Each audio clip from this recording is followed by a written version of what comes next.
तो good morning, welcome to our channel entertainment with education. आज हम वर्कशीट नंबर 87 में सांख्यिकी के कुछ हम आपको केस स्टडी टाइप एक क्वेश्चंस दिया हुआ है ना, क्वेश्चन दिया हुआ। आज हम इस के थ्रू आपके सिर्फ आपके जो कुछ यहाँ पे 6 क्वेश्चंस हैं, मल्टीपल चॉइस क्वेश्चन है, हम इनको सॉल्व करेंगे। तो चलिए, पहला जो आपका ये जो क्वेश्चन दिया हुआ है, ये चैप्टर नंबर आपका 14 है, सांख्यिकी का है रिवीजन। यहाँ पर क्या दिया है, गणित के, देखो गणित के अध्यापक ने कक्षा 9 के विद्यार्थियों का पीरियोडिक टेस्ट लिया, जिसमें कुल अंक कितने हैं, 80 हैं। परीक्षा में सबसे कम अंक कितने हैं, 9 हैं, और सबसे अधिक अंक कितने हैं, 79 हैं। ठीक है, ये सबसे अधिक है, सबसे कम है 9। परीक्षा परिणाम का विश्लेषण करने के लिए अध्यापक ने बारंबारता वर्गीकरण बंटन सारणी का निर्माण किया, जो नीचे दी गई है। ये दिया, एक तरफ अंक का अंतराल दिया हुआ है, इधर विद्यार्थियों की संख्या है कि 0 से 10 के बीच में कितने विद्यार्थियों के मार्क्स आए हैं, 1, इस तरीके से। तो अभी हम चलिए क्वेश्चन स्टार्ट करते हैं। पहला है, आंकड़ों का वर्ग अंतराल कितना है। वर्ग अंतराल का मतलब क्या है कि जो वर्ग अंतराल यानी कि ये जो आपका 0 से 10 दिया है, इसके बीच में कितने नंबर आएंगे, कितना अंतर है आपका, 1 मिनट, कितना अंतर है। तो 0 से 10 यानी कि 10 - 0 यानी कि 10। इस तरीके से हम अंतर निकाल लेते हैं। जो आपकी हाईएस्ट लिमिट होती है और जो लोअर लिमिट होती है, यानी कि उच्चतम मान और निम्नतम मान, इन दोनों का अंतर कर लेते हैं वर्ग अंतराल में, तो हमारा आ जाता है वर्ग अंतराल। तो देखिए यहाँ पर हमारा कितना है, 10। तो यहाँ पे आपका अगर 70 में से भी आप 60 माइनस करोगे तब भी 10 ही आएगा। तो वर्ग अंतराल कितना हो गया, 10। तो B option is the right option. इसके बाद है आपका प्राप्त अंकों का परिसर। अब ये तो बच्चे विद्यार्थियों की संख्या है, परिसर क्या होता है, सबसे अधिकतम नंबर और सबसे कम नंबर। ठीक है, वो उनका डिफरेंस कर दो। सबसे मिनिमम देखो नंबर कितना था, यहाँ पे 9 था, सबसे अधिक नंबर कितने थे, 79। इन दोनों का डिफरेंस किया तो कितना आ गया, 70।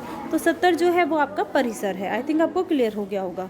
तो यहाँ पर आपका जो क्वेश्चन नंबर 1 का तो आपका 10 ही था, परिसर कितना हो गया, परिसर हो गया आपका 70। अब 60 और 70 अंक प्राप्त करने वाले छात्रों की संख्या, तो 60-70 का वर्ग अंतराल देख लो। 60-70 में कितने विद्यार्थियों की संख्या, 7। तो यहाँ पे आंसर क्या हो जाएगा, बी, 7। 30 से कम अंक प्राप्त करने वाले छात्रों की संख्या। अब 30 से कम यानी कि देखो वर्ग अंतराल में देखो, ये यहाँ पे 30 है ना, तो 30 से कम बोला है, तो यानी कि ये वाला अंतराल आएगा 20, 0, 10, 10, 20, 20 से 30 तक के अंतराल में जितने भी बच्चों के मार्क्स हैं आप उनको ऐड कर दो। 2 और 1 3, 3 और 3 6। ठीक है ना, तो यहाँ पे आ जाएगा आपका 6। तो इसमें कितना आ गया, 30 से कम 6, सी पार्ट। इसके बाद है 60 या उससे अधिक अंक प्राप्त करने वाले छात्रों की संख्या। अब 60 या 60 से अधिक यानी कि ये देखो यहाँ से स्टार्ट है ना, 60 या 60 से अधिक यानी कि ये 2 यहाँ पे, तो कितने हो गए दोनों का सम, 9। तो 60 या 60 से अधिक प्राप्त करने वाले विद्यार्थियों की संख्या कितना है, 9। D option is the right option. Question number 6, 50% से अधिक अंक प्राप्त करने वाले छात्रों की संख्या बतानी है। 50% से अधिक अंक। अब 50% से अधिक अंक कैसे पता चलोगी, देखो यहाँ पे आपका ध्यान से देखना, कुल अंक कितने का है, 80। ठीक है, 80 का आप 50% निकाल दो।